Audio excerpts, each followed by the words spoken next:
Hello branded, I hope आप अपनी life में अच्छा परफॉर्मेंस अप्रोच करेंगे। आज की वीडियो में बात करने वाले NPCIL साइंटिफिक असिस्टेंट के लिए यहाँ पर हम मॉडल पेपर इलेक्ट्रिकल सब्जेक्ट का लेकर आए हैं, जहाँ पर हम बात करेंगे इलेक्ट्रिकल के बहुत ही महत्वपूर्ण क्वेश्चंस के, जो कि आपके पूरे पेपर के सिलेबस के अकॉर्डिंग सेट किए गए हैं और यहाँ पर प्रीवियस ईयर के क्वेश्चन भी आपको देखने को मिलेंगे। तो चलिए देख लेते हैं। यहाँ पर टेक्निकल के 60 और नॉन टेक्निकल के 60 क्वेश्चन आपके आने वाले हैं।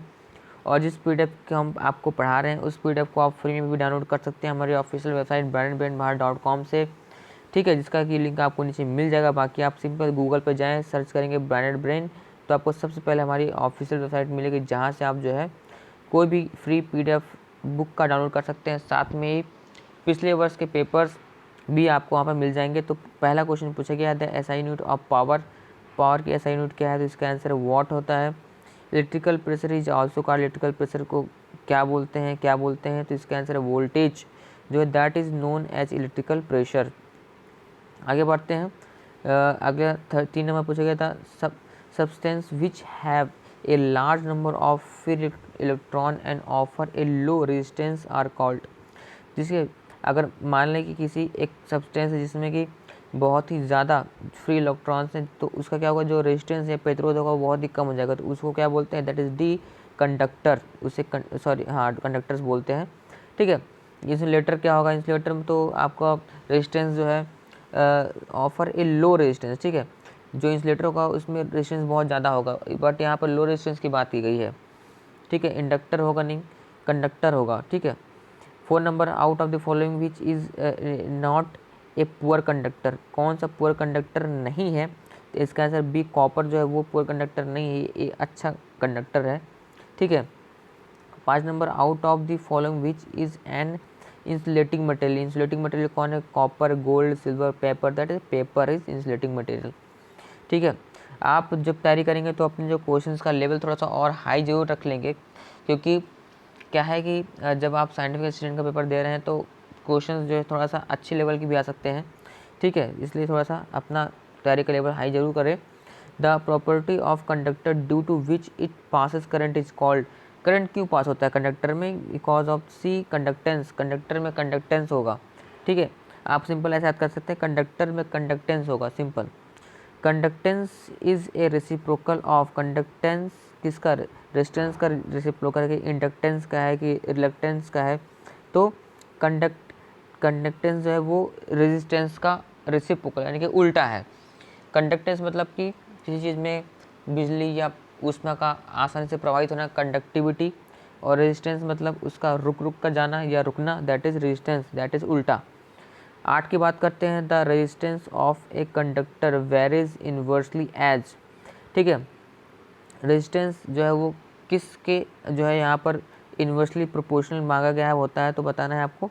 इसका answer B, area of cross section का जो फॉर्मूला होता है आप उसको याद कर लेंगे तो आपको दिक्कत नहीं होगी। आपको फॉर्मूला पता है, आर इजकल टू होता है रो एल अपॉन ए होता है। तो यहाँ पर आप देख पाएंगे रेजिस्टेंस है वो area of cross section that is a, उसके जो है इन्वर्सली प्रोपोर्शनल है। इसका आंसर आप इस तरह से निकाल सकते हैं, ठीक है। फॉर्मूला याद रहेगा तो आपको आसानी से आ जाएगा। 9 नंबर पूछा है, with rise in temperature the resistance of pure metals. Temperature बढ़ेगा तो रेजिस्टेंस प्योर मेटल का क्या होता है? बढ़ता है कि घटता है? इसका आंसर ए है, इंक्रीज रेजिस्टेंस जो है प्योर मेटल का बढ़ता है।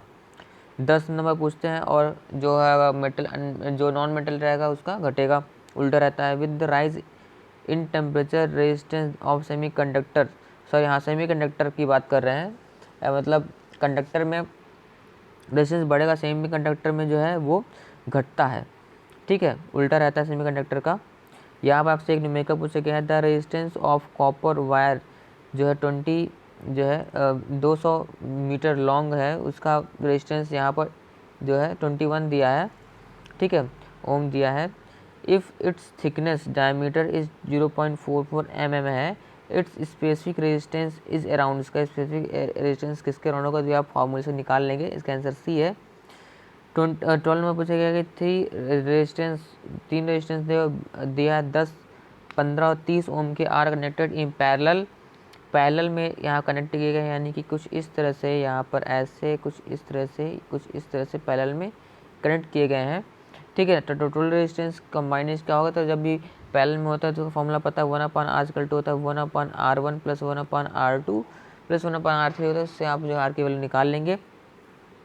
13 पूछा गया है an instrument which detect electric current कौन मेजर करता है, तो दैट इज द जो गैल्वेनोमीटर जो होता है, galvanometer that detects electric current. 14 की बात करें तो in a circuit 33 ohm resistance carries a current 2 ampere the voltage कितना होगा, तो इसका फार्मूला आप निकाल लेंगे, फार्मूले से आपको यहाँ पर आ जाएगा। ठीक है ना, आगे बढ़ते हैं। वी आप ये समझ सकते हैं। ठीक है, तो यहाँ पर जो है आपसे क्या पूछा, वोल्टेज पूछा है, और ये आपको 33 और 2 दिया है, तो आपको दोनों गुणा हो जाएगा रेजिस्टेंस और करंट का, तो 33 × 2 तो 66 इसका आंसर आप निकाल लेंगे। 15 पूछा है ए लाइट बल्ब जो है वो draws 300 milli ampere when voltage दिया 240 और इसका एम्पेयर 300 मिली एम्पेयर दिया है। The resistance of light bulb का रेजिस्टेंस पूछा गया है, तो उसका फॉर्मूले से निकाल लेंगे। 800 यहाँ पर बताया गया आंसर। 16 यहाँ पर आपको पूछा गया the resistance of parallel circuit consist of 2 branches इन 12 ओम। ठीक है, किसी भी बता रहा है कि resistance of parallel circuit consist of 2 branches, 2 branch parallel circuit है, इसका रेजिस्टेंस बोला गया 12 ओम। इफ़ रेजिस्टेंस ऑफ 1 ब्रांच, एक का 18 ओम है और टोटल सबका मिला करके 12 ओम है, तो यहाँ पर सेकेंड का बताना है, तो आप सिंपल पैरेलल में ब्रांच लगी तो 1/R = 1/R1 + 1/R2 से आप उसको सॉल्व कर पाएंगे। ठीक है, 17 में थोड़ा स्पीड चलूँगा। 17 क्वेश्चन न्यूमेरिकल आप देख पाएंगे, और कोई भी डाउट हो तो आप नीचे कमेंट करके जरूर बताएं। 17 का आंसर डी है। ठीक है, 18 का आंसर बी है। 19 पूछा गया current velocity through a copper conductor is, क्या होगा, तो इसका आंसर आपका सी है। सी बोले तो यहाँ पर द ऑर्डर ऑफ फ्यू। ठीक है, जो आपको दिया हुआ इसका ये आंसर हो जाएगा। देन 20 की बात करें, 20 का आंसर ए है। 21 न्यूमेरिकल है, इसका आंसर बी है। 22 की बात करें तो आप बोला गया है कि 2 resistors are said to be connected in series when. 2 resistor जो है आपको सीरीज में कब कहा जाएगा, same current passes in turn through both, तो अगर दोनों से सेम करंट पास हो रहा है तो दोनों सीरीज में बोले जाएंगे। ठीक है, आगे बात करते हैं। 23 number, which of the following statement is true both for series and parallel DC circuit. ठीक है, सीरीज और पैरेलल दोनों डीसी सर्किट के लिए कौन सा एक बात जो है वो सही बताया गया है, तो इसका आंसर डी है। पावर आर जो है एडिटिव, पावर जो एडिटिव होता है, इसका आंसर ये हो जाएगा। 24 का आंसर सी है। 25 ohm's law is not applicable to vacuum tube, carbon resistors, high voltage circuits या सर्किट्स विथ लो डेंसिटीज, तो इसका आंसर है ए, वैक्यूम ट्यूब जो है उसके लिए ओम का लॉ नहीं लगता।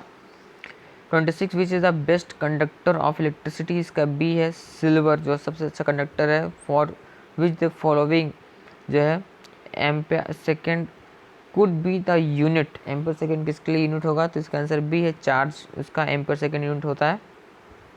आगे बढ़ते हैं। ठीक है, 28 का आंसर डी है। 29 का सी है। 30 नंबर क्वेश्चन। ठीक है, 30 का आंसर ए है। 31 जो पूछा गया कि आपसे वेरिस्टर्स आर इसका आंसर बी है, यानी कि नॉन जो है लाइनर नॉन लीनियर रेजिस्टर जो होता है उसको क्या वेरिस्टर्स बोलते हैं।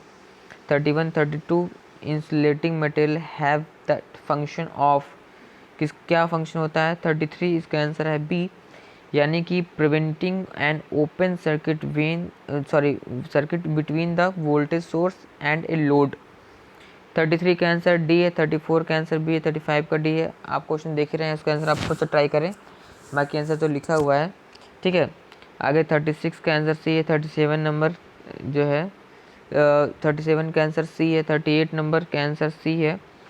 आगे बढ़ते हैं। अगर आपको अभी 12 क्वेश्चन टेक्निकल के और हैं, तो 39 resistance of a few metres of wire conductor in close electric circuit is, क्या होगा, इसका आंसर ये ए है, यानी कि जो है प्रैक्टिकल 0 होगा। 14 number, if A parallel circuit is opened in the main line the current, ठीक है, अगर पैरेलल सर्किट जो है ओपन हो जाएगी तो वहाँ पर करंट का बताना है, क्या होगा। इसका आंसर सी है, is zero in all branch, सभी ब्रांचेस में जीरो हो जाएगा। आगे 41 क्वेश्चन, इसका आंसर ए है। 42 का आंसर डी है। 43 का आंसर ए है। 44 का आंसर भी ए है। ठीक है, आगे बढ़ते हैं। 44 तक हो चुकी। आगे बढ़ते हैं। 45 नंबर क्वेश्चन पूछा है आपसे, न्यूमेरिकल है। तो 45 में न्यूमेरिकल आप सॉल्व करेंगे। इसका आंसर आपका खुद से ट्राई करें। इसका आंसर यहाँ पर पीडीएफ मैंने दिया है, ठीक है, और इसको आप खुद सॉल्व करके बताएंगे इसका आंसर क्या होगा। 46 बोल रहे तो a close switch has resistance of, close switch में रेजिस्टेंस कितना, जीरो होता है। कि क्लोज वो बंद है पूरा, ठीक है, बंद यानी कि यहाँ पर जब अगर दो चीज़ें अगर ओपन है तो यहाँ पर रेजिस्टेंस काफ़ी ज़्यादा है, यानी कि यहाँ पर फ्लो नहीं हो सकता। लेकिन अगर ये क्लोज कर देंगे तो यहाँ पर रेजिस्टेंस जीरो हो जाएगा और यहाँ पर फ्लो हो जाएगा। 47 a hot resistance of bulb's filament is higher than its cold resistance because the temperature coefficient of a filament is, तो टेम्परेचर कोफिशिएंट फिलामेंट का क्या होता है, कैसे होता है।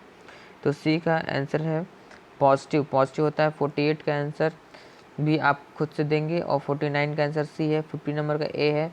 51 का बी है। 52 नंबर का बी है। 53 का ए है। 54 का डी है। An electric filament bulb can be worked from, ठीक है, फिलामेंट कैसे किससे भी काम कर सकता है। तो कुछ भी आप दे दो, डीसी दे दो, एसी दे दो, बैटरी का सप्लाई दे दो, कुछ भी दे दो, काम करेगा। 55 का बी है। 56 का सी है। 57 यहाँ पर देखते हैं। 57 का आंसर यहाँ पर सी बताया गया है। 57 क्वेश्चन क्या था, ये बोला कि resistance of material always decrease if, ठीक है, तो इफ़ क्या आंसर सी जाएगा। 58 का बी है। 59 का ए है। एंड देन 60 जो आज का टेक्निकल का लास्ट क्वेश्चन, उसका आंसर सी है। 2:5, 2:5। और अब जो है नॉन टेक्निकल की बात करते हैं। तो चलिए अब बात करते हैं जनरल अवेयरनेस की। जैसे कि आपको पता है कि यहाँ पर जो आपका जनरल अवेयरनेस के साथ साथ में आपके यानी कि जीके जीएस जो है, उसके साथ साथ में आपके यहाँ पर इंग्लिश के क्वेश्चंस भी आएंगे और साथ में मैथ्स के क्वेश्चंस भी आएंगे। इसके ऊपर पूरी वीडियो पहले ही हम बना चुके हैं। तो पहले हम पार्ट जो पहला इसका है जीके जीएस यानी जनरल अवेयरनेस को देख लेते हैं। यहाँ पर कुछ करंट अफेयर्स के भी क्वेश्चन आ सकते हैं, तो आप जो है 3-4 महीने पहले के करंट अफेयर ज़रूर पढ़ लें, ठीक है, ताकि आप जो है अच्छी तरह से जो है इसमें अच्छा परफॉर्मेंस कर सके। एक क्वेश्चन देख लेते हैं। Dash is to introduce the next generation treasury application NGTA for managing India's foreign exchange and gold reserve. तो किसने किया है, इंट्रोड्यूस किया है इसको, RBI ने इंट्रोड्यूस किया था, ठीक है। ये करंट अफेयर्स का क्वेश्चन है। तो 2-3 महीने करंट अफेयर्स आप पढ़ लेंगे तो आपको कोई दिक्कत नहीं होगी। सेकंड क्वेश्चन है कि India ADB signed $300 million loan to develop secondary town each, कहाँ पर होगा, तो राजस्थान में इसका होगा। बाकी डिटेल यहाँ पर दिया हुआ है और आप ये पूरा PDF जो है हमारे ऑफिशियल साइट से आकर डाउनलोड भी कर सकते हैं। अगला बात करते हैं, when was the first international girl child day observe. तो यहाँ पर जो है इंटरनेशनल गर्ल चाइल्ड डे पहला कब हुआ था, तो ये जो है 2012 में पहला बनाया गया था, ठीक है। Which state government approve tree transplantation policy, तो दिल्ली ने इसको जो है पॉलिसी को किया है अप्रूव।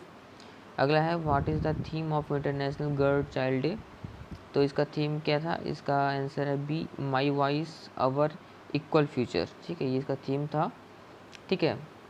2020 में जो गर्ल चाइल्ड डे बनाया गया इंटरनेशनल, उसका थीम ये था। आगे बढ़ते हैं। Who launch tech for tribals initiative, तो इसमें ऑल ऑफ द छत्तीसगढ़ है, आपका IIT कानपुर है, ठीक है, और ट्रिफ्ट है, ये सभी ने मिलकर इसको किया लॉन्च, ठीक है। अगला बढ़ते हैं। When is the international girl child day observe, तो ये कब बनाया जाता है, तो इसका आंसर डी यानी कि 11 अक्टूबर को ये बनाया जाता है, ठीक है। तो वे 2-3 महीने का आप पढ़ लेंगे तो आपको कोई दिक्कत नहीं होगा। हो सकता है कुछ 1-2 महीने पहले के हैं, और अच्छा रहेगा अगर आप 6 महीने तक अगर पिछला पढ़ लेंगे तो और भी अच्छा रहेगा, ठीक है। बट आप जितना कवर कर सकें उतनी अच्छा है करंट अफेयर्स के लिए। और फिर करंट अफेयर्स के अलावा कुछ नॉर्मल जो आपके रहते हैं क्वेश्चंस वो भी आएंगे, जैसे कि ये है the Indian first governor of independent India कौन थे, ये राजगोपालचारी थे, इसका पहला आंसर ए है। अगला बढ़ते हैं। आफ्टर द 1935 इलेक्शंस, ठीक है, the only 2 province out of 11 which had non Congress ministers, तो कहाँ पर नॉन कांग्रेस मिनिस्टर थे, 2 जगह कौन कौन सी थी, इसका आंसर है आपका A number, Bengal and Punjab थे, जहाँ पर कि नॉन कांग्रेस गवर्नमेंट थी।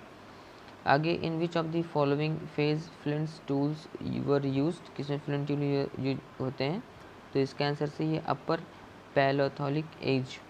आगे बढ़ते हैं, first president of India who died while in office, तो ऑफिस में जो डाइड हुए थे, ठीक है, पहले ऐसे इंडियन प्रेसिडेंट कौन थे, इसका आंसर ए यानी कि जाकिर हुसैन साहब। आगे बढ़ते हैं, 12 नंबर पूछा गया है कि द फर्स्ट ब्रिटिश जो है जो वायसराय होते थे वो कौन थे, ठीक है, तो 12 क्वेश्चन का आंसर सी है, यानी कि जो आपके लॉर्ड कैनन थे वो पहले जो है ब्रिटिश वायसराय थे इंडिया में। आगे, the longest corridor in India तो जैसे कि कन्याकुमारी है कि जो है मीनाक्षी टेम्पल है, कौन सा है, क्या है, तो इसका आंसर ए यानी कि रामेश्वरम टेम्पल कॉरिडोर जो है वो इंडिया का जो है लॉन्गेस्ट कॉरिडोर है।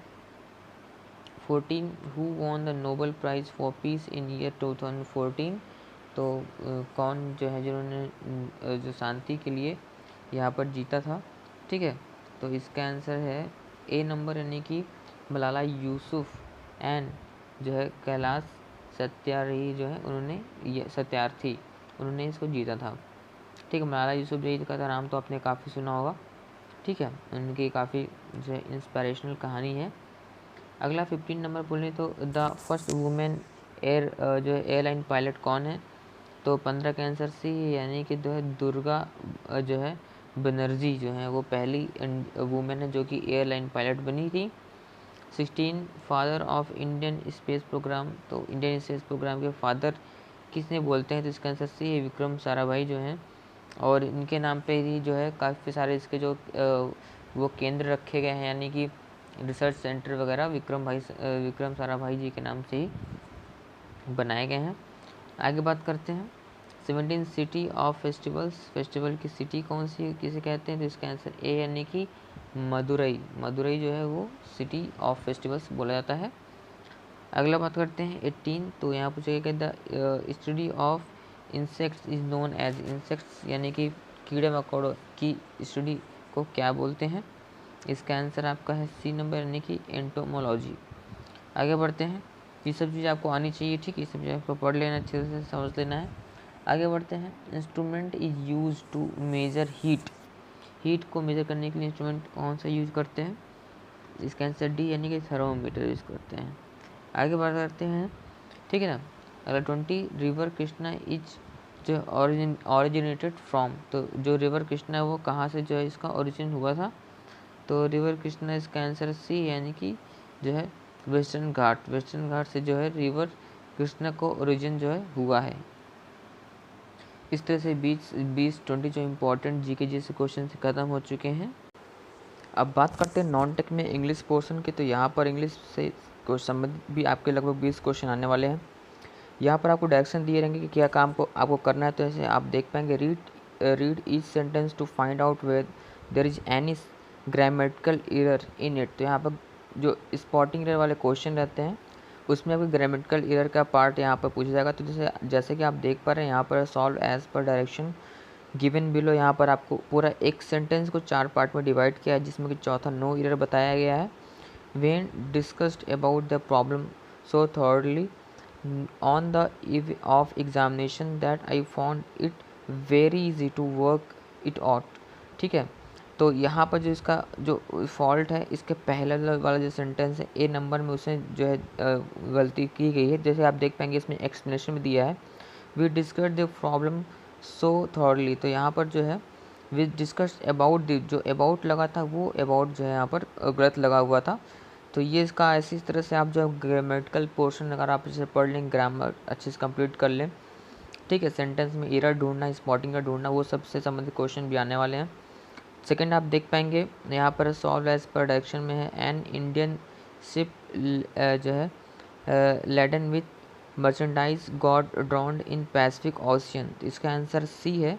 यहाँ पर देख पाएंगे सैंक इन पैसिफिक ओशियन, यहाँ पर जो आपको दिया है गॉड ड्राउंड दिया, ठीक है, ये गलत है। यहाँ पर सैंक होता है, सिंक का मतलब था डूबना, इसका सेकंड फॉर्म यहाँ पर सैंक जो है SAN के यूज हुआ है। ठीक है, आगे बढ़ते हैं तीसरा, तो इसका आंसर ए है, आप देख पा रहे हैं।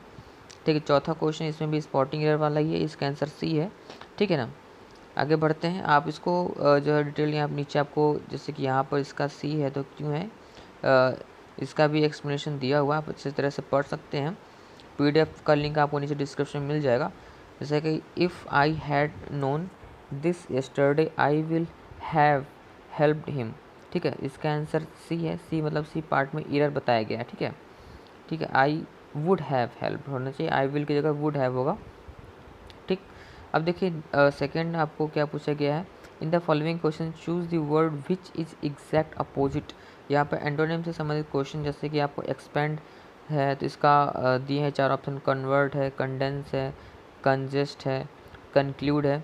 तो इसका क्या होगा, एक्सपेंड और फैलाना। ठीक है, तो इसका आंसर अपोजिट बताना तो कंडेंस यानी कि सिकोड़ देना। ठीक है, जैसे वाटर कंडेंस होता है। ठीक है, जब वाटर कंडेंस होता है, सॉरी मतलब वाटर कंडेंस होकर के बनता है, वो जो स्टीम होती है, स्टीम नहीं भाप, स्टीम जब कंडेंस होती है तो वाटर के रूप में जो है आपको मिलती है। तो क्या होता है यहाँ पर जो स्टीम वो जो है कब, जो मतलब कि एक्सपेंड का अपोजिट कंडेंस, यहाँ पर समझ में आ गया होगा। मोर्टल का इमोर्टल वो तो क्लियर हो गया। अपोजिट भी आपको याद कर लेने हैं। ठीक है, क्वेसेंट, ठीक है, क्वेसेंट का इसका जो है अपोजिट है एक्टिव होगा। आगे बढ़ते हैं, find the correct spelled words. यहाँ पर जो है स्पेलिंग यानी कि वोकैब से संबंधित सवाल भी आपके आने वाले हैं क्वेश्चंस।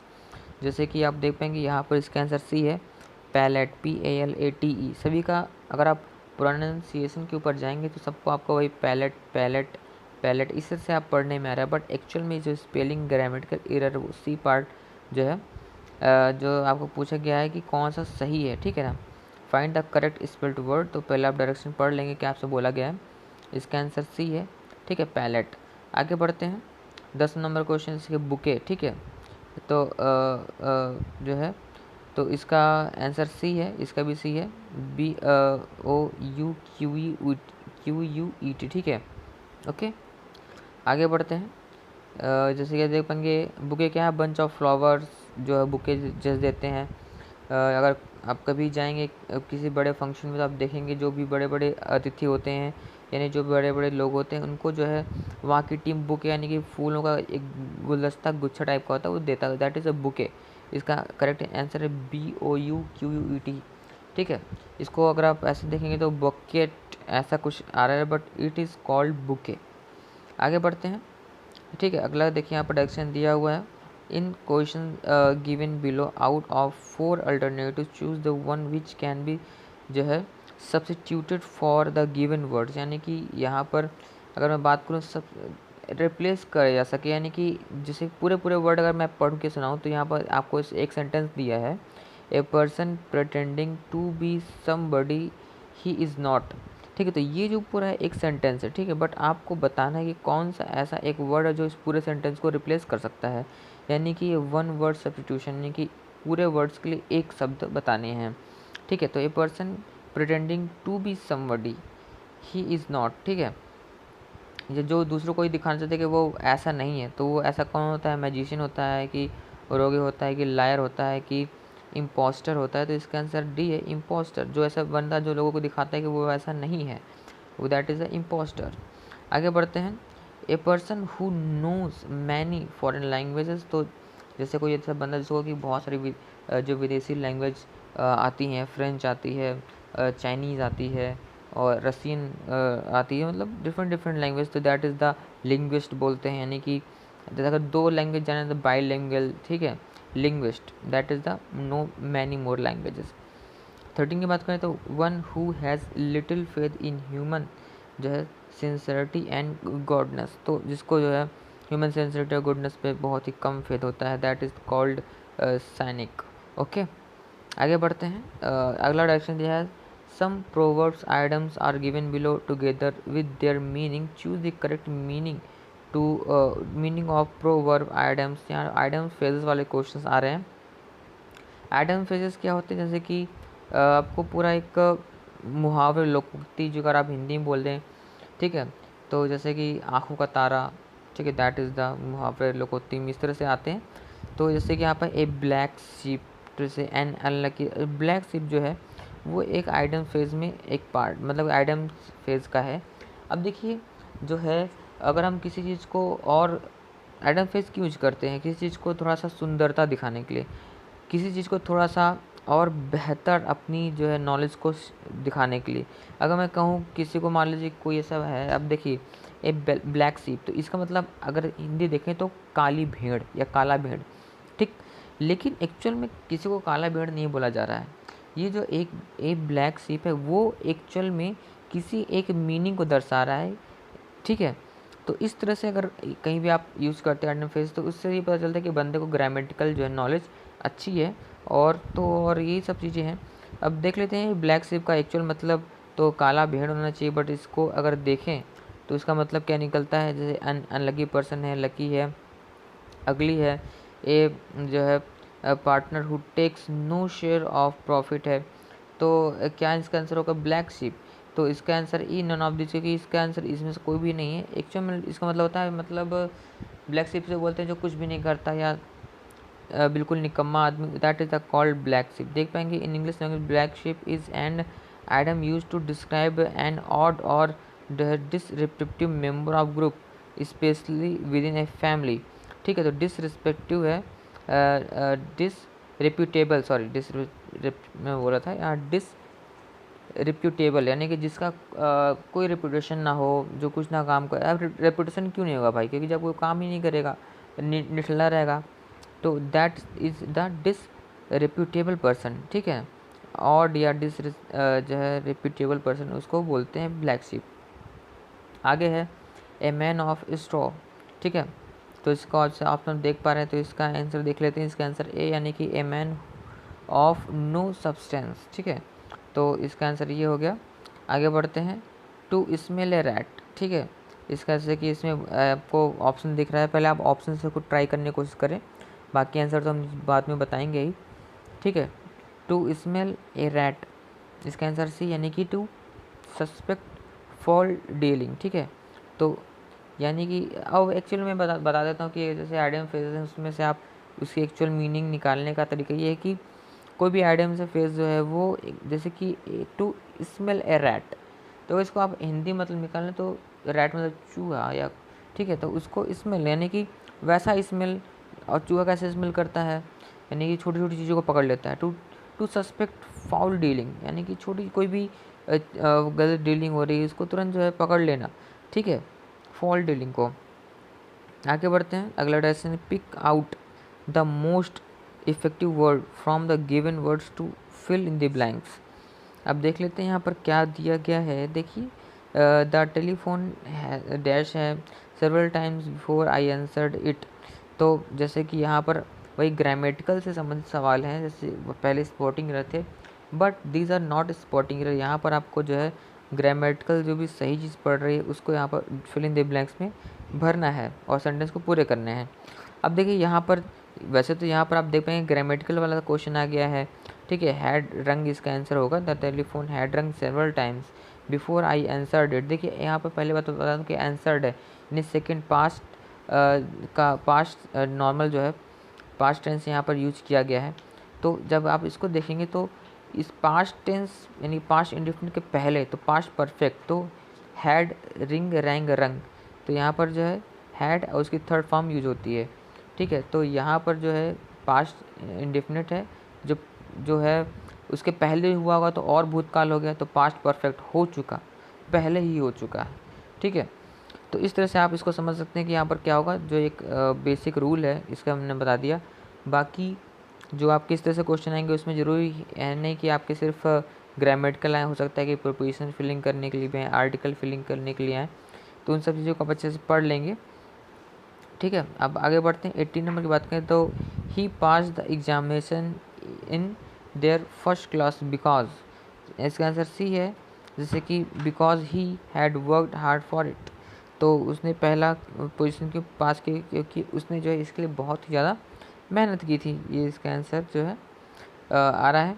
आगे बढ़ते हैं 19 क्वेश्चन की बात करें तो यहाँ पर पूछा गया स्पेंड हिज चाइल्डहुड, ठीक है। Jawaharlal spend his childhood dash Anand Bhavan, तो कहाँ, जैसे आनंद भवन। अब देखिए यहाँ पर ये जो है ऐट होगा कि इन होगा कि ऑन होगा कि अक्रॉस होगा। तो जो है यहाँ पर जो आपका प्रीपोजिशन से संबंधित जो है सवाल पूछा गया है। तो जो है जैसे यहाँ पर आपके अगर जैसे एट है, इन है, ऑन, अक्रॉस, तो यहाँ पर इसका आंसर होगा एट होगा। यानी कि एक प्रॉपर जो आनंद भवन है, एक जगह है जहाँ पर जो है पंडित जवाहरलाल नेहरू जिनकी बात की गई, उन्होंने अपना जो है बचपन जो गुजारा था, तो उस एक प्रॉपर इन तो हो जाएगा अंदर, किसी चीज़ के बिल्कुल अंदर घुस सके, जैसे कि इन द रूम, ठीक है।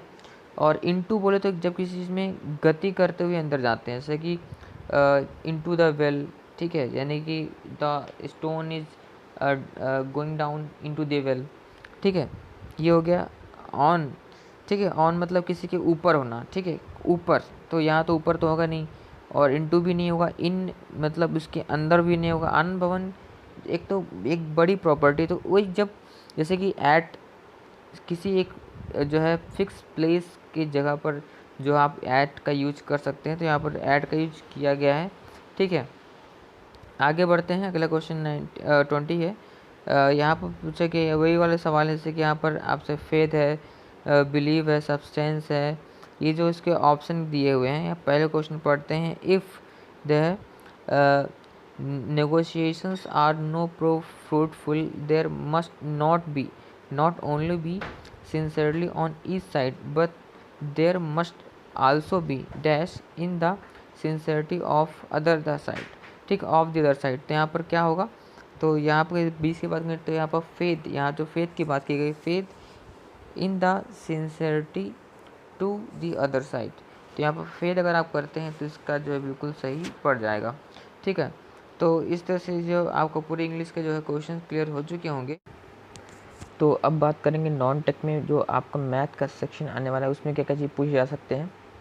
तो नॉर्मली अगर मैथ की बात करें तो यहाँ पर मैथ में आपके जो भी एक स्टैंडर्ड सिलेबस है आप उसको फॉलो कर सकते हैं, जैसे कि आपके कार समय वाले क्वेश्चन हो गए, ठीक है, ट्रेन वाले क्वेश्चन हो गए, कैलेंडर के क्वेश्चन हो गए, ठीक है, ब्याज और मूलधन वाले क्वेश्चन हो गए, लाभ हानि वाले क्वेश्चन हो गए, और बाकी जो सिंप्लीफिकेशन वाले आते हैं वो सब आपको ज़रूर एक बार देख लेने चाहिए।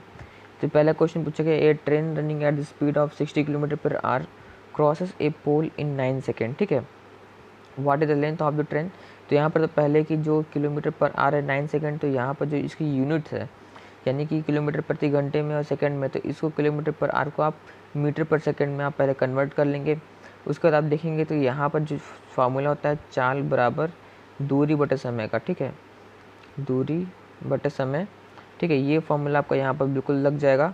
और यहाँ पर चाल जो स्पीड है ये यहाँ आ जाएगी, दूरी जो लेंथ ये जो है ट्रेन की लेंथ हो जाएगी, और समय जो उसको लग रहा है 9 सेकेंड वो यहाँ आ जाएगा। इस तरह से आप देख पाएंगे, इसका सोल्यूशन भी दिया है, इसका आंसर डी देख पाएंगे। यहाँ पर पहले मीटर पर सेकेंड को मीटर पर सेकेंड में चेंज किया है यहाँ पर किलोमीटर पर आवर को, देन यहाँ पर वही फॉर्मूला चाल बराबर दूरी, यहाँ पर ट्रेन की लंबाई है बटा समय, इसको यहाँ करने पे इंटू हो जाएगा, ठीक है, ये इंटू यहाँ हो जाएगा, और इस तरह से आप निकाल लेंगे, इसकी लंबाई आ जाएगी, ठीक है। अगला बात करते हैं, train 125 metre long passes a man running at 5 kilometre per hour in the same direction in which the train is going in 10 seconds, the speed of train. तो 10 सेकेंड में पार कर रही है एक आदमी को जो कि उसी डायरेक्शन में दौड़ रहा है, ठीक है। ट्रेन की लंबाई यहाँ पर दी है, आदमी कितनी स्पीड से दौड़ रहा है वो दिया है, तो ट्रेन की स्पीड बतानी है। तो जब एक ही दिशा में दौड़ते हैं तो उस समय जो है माइनस होता है, और जब विपरीत दिशा में दौड़ते हैं उस समय प्लस होता है, ठीक है, स्पीड की बात करें तो। अब देखते हैं यहाँ पर कैसे किया, देखिए यहाँ पर जो मैंने कहा था पहले क्या किया है, पहले आपका जो स्पीड यहाँ पर दी है, ठीक है, मीटर पर सेकेंड में, उसको जो है यहाँ पर किलोमीटर पर आवर में चेंज किया है पहले, देन यहाँ पर let the speed of train भी एक्स अगर मानते हैं, तो जो रिलेटिव स्पीड आ रही है, जो मैंने कहा था कि अगर एक ही दिशा में दौड़ रहे हैं तो जो रिलेटिव स्पीड होगी वो यहाँ पर एक्चुअल में माइनस हो जाएगी, ठीक है। तो रिलेटिव स्पीड की अगर बात करें तो यहाँ पर जो होगा x - 5 हो गया, और फिर वही चीज़ आपका लग जाएगा जो नॉर्मली जो आपका स्पीड आ रहा है that is the relative speed x - 5 equal to 45 and equal to 50 आ गया, ठीक है। इस तरह से आप इन सवालों को कर सकते हैं। अगर देखिए the length of bridge which a train 130 metre long and travel at 5 kilometre per hour can cross in 30 second. तो ब्रिज की लेंथ बतानी है जिसको कि एक ट्रेन जिसकी लंबाई 130 मीटर है और इतनी स्पीड में इतने सेकंड में तय कर रही है। तो इसमें जो है सिंपल, जैसे कि यहाँ पर किलोमीटर पर आ रहा है तो इसको मीटर पर सेकंड में आप चेंज करेंगे। उसके बाद देख पाएंगे कि यहाँ भी ये ट्रेन की लंबाई है, ब्रिज की लंबाई पूछ रही है, समय दिया है चाल। तो यहाँ पर जो रिलेटिव जो ये है, ठीक है, जो समय लग रहा है वो एक्चुअल में आपका रिलेटिव जो दोनों की लेंथ है, ठीक है ना, उसके अक्रॉस लग रहा है। तो यहाँ पर आप देखेंगे, पहले चेंज करेंगे, उसके बाद यहाँ पर जो है ये जो समय लग रहा था, ठीक है, जो समय 30 सेकेंड है यहाँ पर, वो समय और जो आपका लग रहा है वो दोनों की लंबाई के प्लस है, ठीक है। यानी कि सिर्फ ट्रेन की लंबाई नहीं, जैसे सिंपल आपको जो फॉर्मूला 4 दूरी बटे समय, उसी में आपको हेरमेंट करना पड़ेगा। तो जो दूरी है वो ट्रेन की लंबाई प्लस जो ब्रिज जिसको क्रॉस कर रहा है उसकी लंबाई, दोनों की लंबाई यहाँ पर ऐड हो जाएगी, ठीक है। मतलब ये सब जो ऐड हो जाएगी, कैसे ऐड होगी, ये सब इसके बेसिक कॉन्सेप्ट है, ये ऐड होती है, इसको आपको याद करना पड़ेगा कि किस कंडीशन में क्या होता है। जैसे अगर एक ही दिशा में है तो स्पीड माइनस होगी, विपरीत दिशा में है तो स्पीड प्लस हो जाएगी, और अगर किसी ब्रिज को पार करे तो उस समय जो आपका लेंथ है, जो एग्जैक्ट लेंथ है, वो आपकी ट्रेन की लंबाई प्लस ब्रिज की लंबाई हो जाएगी, ठीक है। इस तरह से आप कर सकते हैं इसको, तो बस आप सॉल्व कर लेंगे। अब थोड़ा हम स्पीड चलेंगे। यहाँ पर बोला है कि दो ट्रेन है, 2 trains running in opposite direction cross A man standing at platform in 20 seconds and 17 second, ठीक है। दोनों विपरीत दिशा में है, और एक 17 सेकेंड में पार कर रही है और एक 27 सेकेंड में, ठीक है। And cross each other in 23 second, और एक दूसरे को 23 सेकेंड में पार कर रही है। The ratio of their speed is, तो उनका स्पीड का रेशियो क्या होगा, तो आप देख पाएंगे यहाँ पर अगर जो है मान लेते हैं उनका, let the speed of 2 trains, जो दोनों ट्रेन का स्पीड अगर मानते हैं, तो लेंथ ऑफ फर्स्ट ट्रेन, पहले ट्रेन की लंबाई 27 सेकेंड में पार कर रही है, दूसरी 17 सेकेंड में, ये हो गया, ठीक है। ये आप जान गए, वही पहले वाला 4 बटे समय से आ जाएगा। देन यहाँ पर दोनों का रिलेशन जो है यहाँ से इस तरह से निकल आएगा, ठीक है। 23 सेकेंड में पार कर रही है, और इस तरह से आप जो एक्स वाई का अनुपात निकाल सकते हैं। A train passes a station platform in 33 seconds and a man standing on the platform in 20 seconds, ठीक है। किसी प्लेटफॉर्म को 36 सेकेंड में और आदमी को 20 सेकेंड में। If the speed of train का स्पीड 54 किलोमीटर पर आ रहा है, what is the length of platform की लेंथ। तो ये सब भी उसी तरह से क्वेश्चन है, आप कर लेंगे। इसका आंसर बी है। आगे बढ़ते हैं, ठीक है। यहाँ पर देखिए अलग हुआ है थोड़ा क्वेश्चन, यहाँ पर पूछा है कि ए सम ऑफ रुपीज़ जो है 12,500 amount to 15,500 in 4 years at the rate of simple interest, what is the rate of interest. यहाँ पर सिंपल इंटरेस्ट की बात की गई है, तो जो पता है ब्याज बराबर मूलधन गुणे दर गुणे समय बटा समय होता है, तो उस ढंग से आप इसको लगा लेंगे। तो जो ब्याज आएगा इन दोनों को माइनस करेंगे, पहले ब्याज आ जाएगा, ठीक है। अमाउंट इतना था, इतना हो गया है, ठीक है। तो मूलधन आपका ये रहेगा, और जो दर गुणे समय बटे 100, तो समय ये है और दर आपको निकालनी है, तो आप इसको निकाल लेंगे, ठीक है। ये देखिए यहाँ पर सिंपल घटा दिया है, इतना हो गया, ठीक है। और यहाँ पर आपका ये जब इसको इधर आप चेंज करेंगे तो आपको आराम से इधर यहाँ पर निकल आएगी, ठीक है, 6%। अगला देखते हैं, 7वां नंबर पूछा गया, an automobile financer claims to be lending money at simple interest, but he includes the interest every 6 months for calculating the principal. If he is charging an interest of 10%, the effective rate of interest becomes, तो यहाँ पर जो है हर 6 महीने में यहाँ पर जो है उसका लग रहा है, तो ये आप इससे निकाल सकते हैं। फॉर 6 मंथ्स के लिए हो जाएगा, ठीक है, ये आपका निकल आएगा। फिर उसके बाद फॉर द लास्ट 6 मंथ्स, जो लास्ट 6 मंथ्स है तो उसमें जो ये 5 रुपये और इसमें ऐड हो जाएंगे तो 105 हो गया, फिर वही चीज़ होगा। तो एक्चुअल में जो इसका ये आ रहा है उस पर फिर से जो है इसका फिर से इंटरेस्ट लगेगा, ठीक है। तो इस तरह से 5.25 आ गए, तो इस तरह से आप देख पाएंगे। So amount at the end of year में 100 रुपये था, 5% इंटरेस्ट हुआ, फिर जो उसका एक्चुअल वैल्यू थी उसमें फिर से जो है इतना इंटरेस्ट आया, तो इतना रुपये जो है हुआ। तो इफेक्टिव रेट कितना बन गया, 10.25% का रेट लगा रहा है। मतलब कि वो बोल तो रहा है कि 5% लगा रहा हूँ, ठीक है, सॉरी 10% बोल रहा है वो, लेकिन एक्चुअल में क्योंकि 10% हर 6 महीने में लगा रहा है, तो एक्चुअल में जो इफेक्टिव इंटरेस्ट लगा रहा है वो 10.25% लगा रहा है ईयरली की बात करें तो। ये आ गया, ठीक है। 8वां क्वेश्चन ये रहा आपका, ठीक है। 8वां कह रहा है कि ए लेंड ₹500, ठीक है, टू बी, मतलब ए ने 5,000 रुपये बी को दिया 2 साल के लिए, and ₹3,000 to C for 4 years, ठीक है, और 3,000 रुपये दिए सी को 4 साल के लिए on simple interest at the same rate of interest and receive 2,200 in all from both of them as interest, the rate of interest per annum, ठीक है।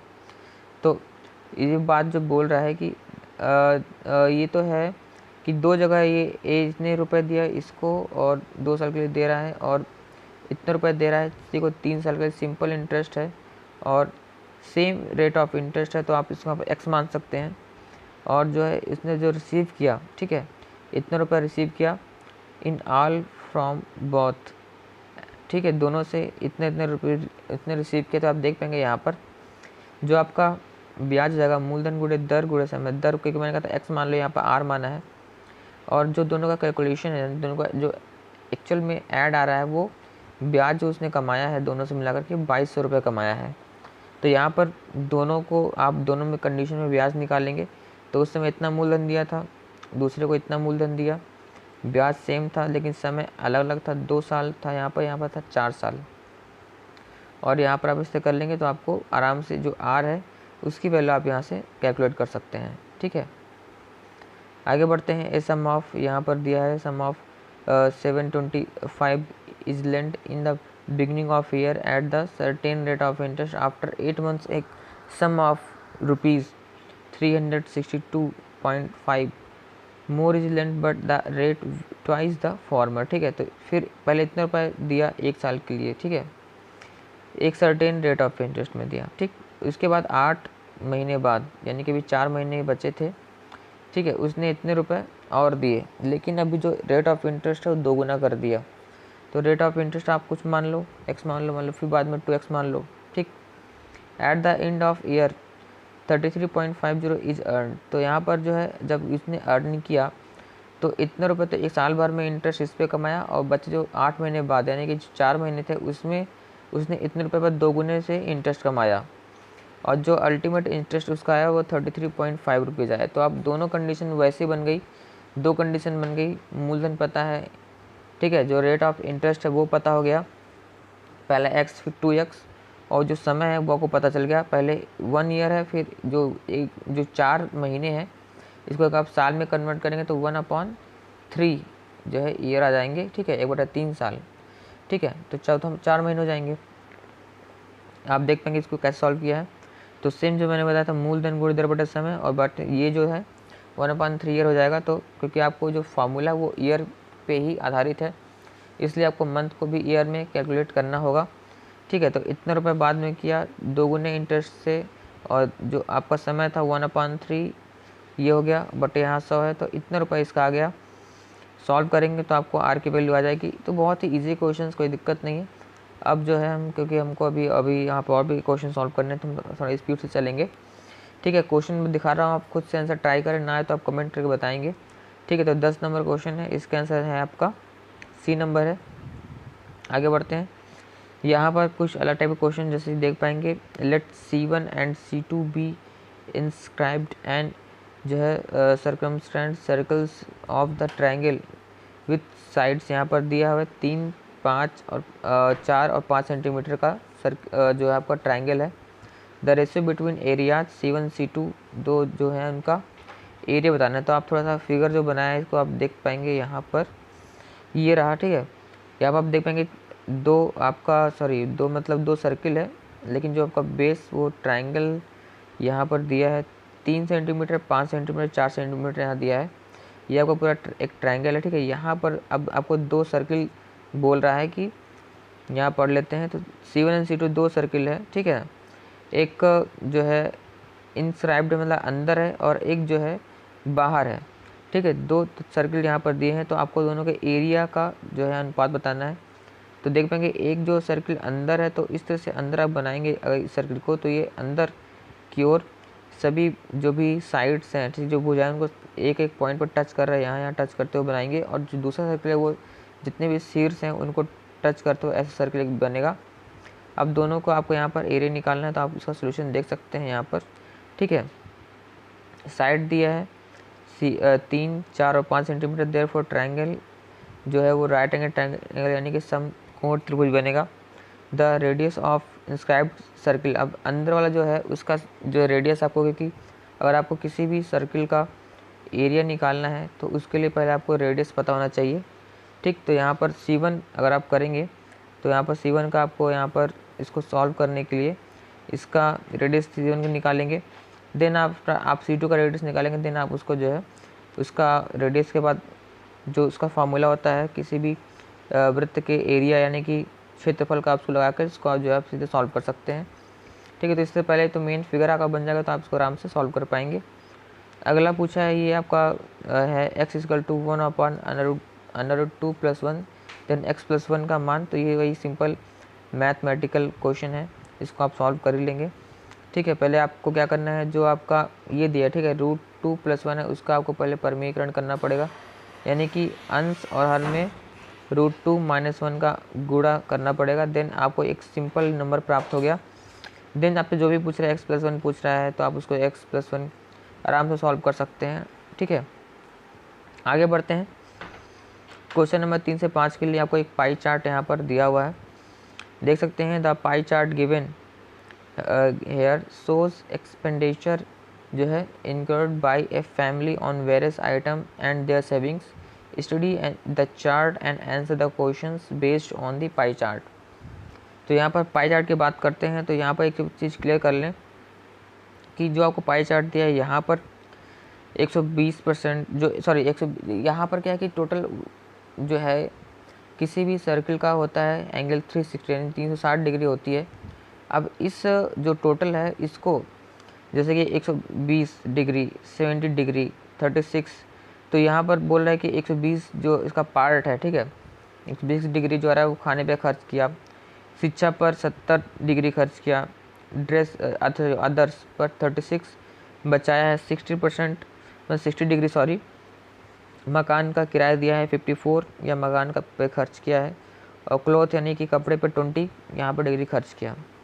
अब आपसे पूछ क्या रहा है, इफ़ मंथली इनकम बता रहा है आपको 36,000 रुपये है, देन ईयरली सेविंग इज, तो ईयरली सेविंग कितनी की, तो यहाँ पर आप ध्यान रखो कि आप इसको अनुपात के फॉर्म पे भी कर सकते हो।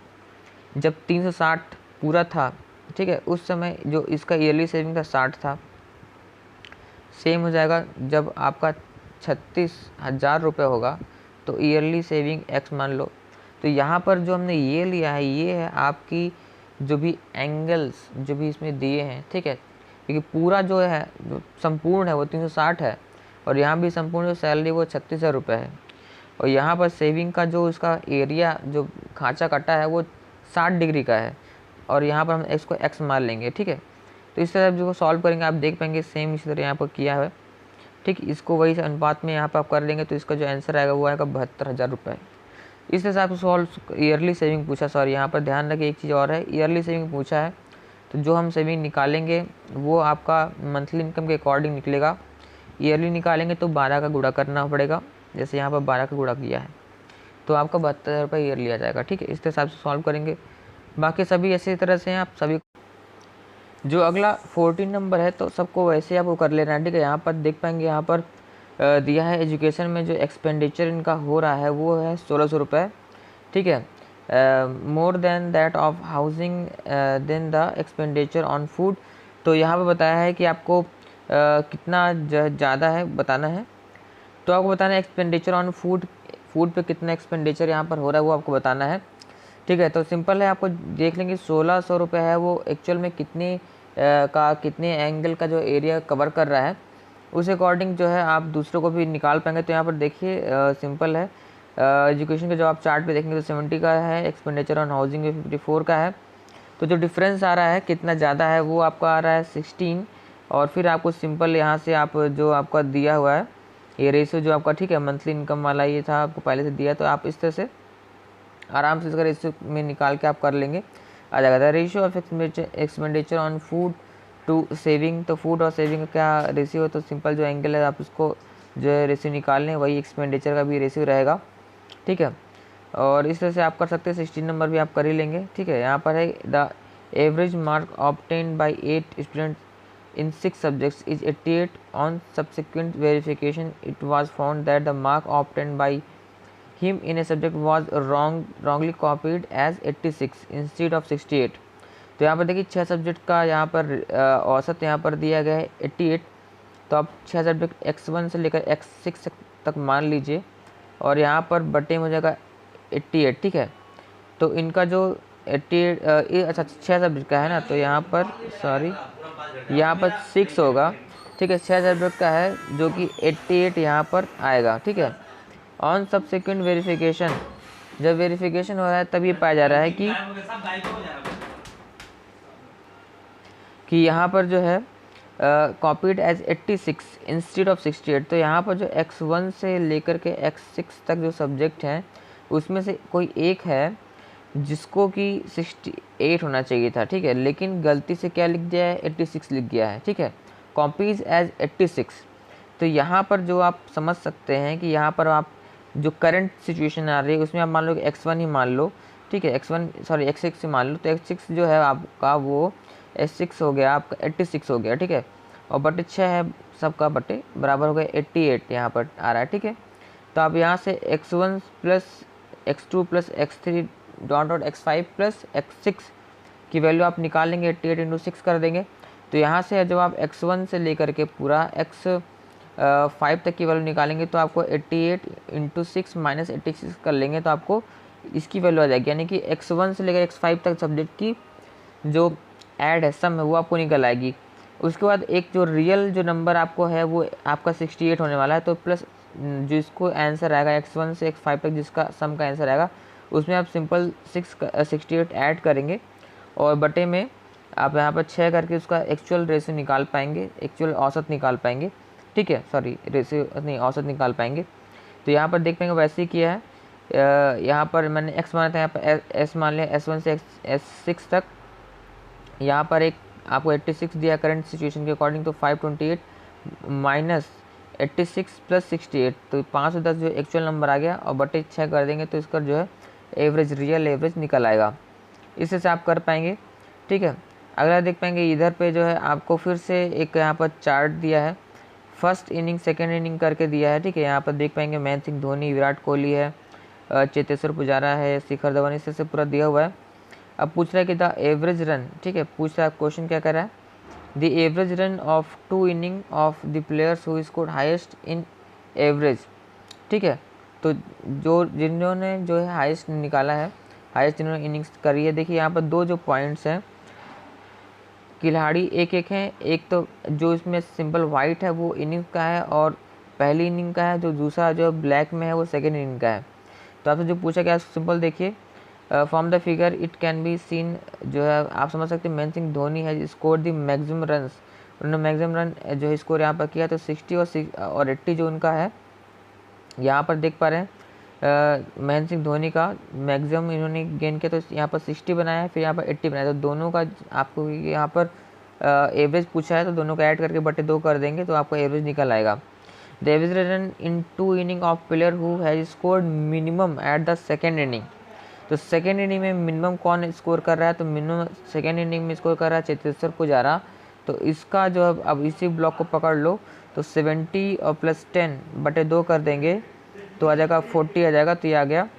देन 19 नंबर पूछा गया है the average score in second inning contributed by 4 players, the average score in second inning, तो चारों प्लेयर के सेकेंड इनिंग का जो स्कोर है आप देख पाएंगे महेंद्र सिंह धोनी का सेकेंड इनिंग का 80 है, विराट कोहली का 50 है, चेतेश्वर पुजारा का सेकेंड इनिंग 10 है और शिखर धवन का सेकेंड इनिंग का 20 है। तो इन सभी का सेकेंड इनिंग जो है उसका एवरेज निकालना है, तो आप सिंपल सबको ऐड करके बटे 4 कर दोगे तो आपको आ जाएगा, देखो यहाँ पर 80 50 10 प्लस 20 बटे 4 कर दिया है, आ गया है।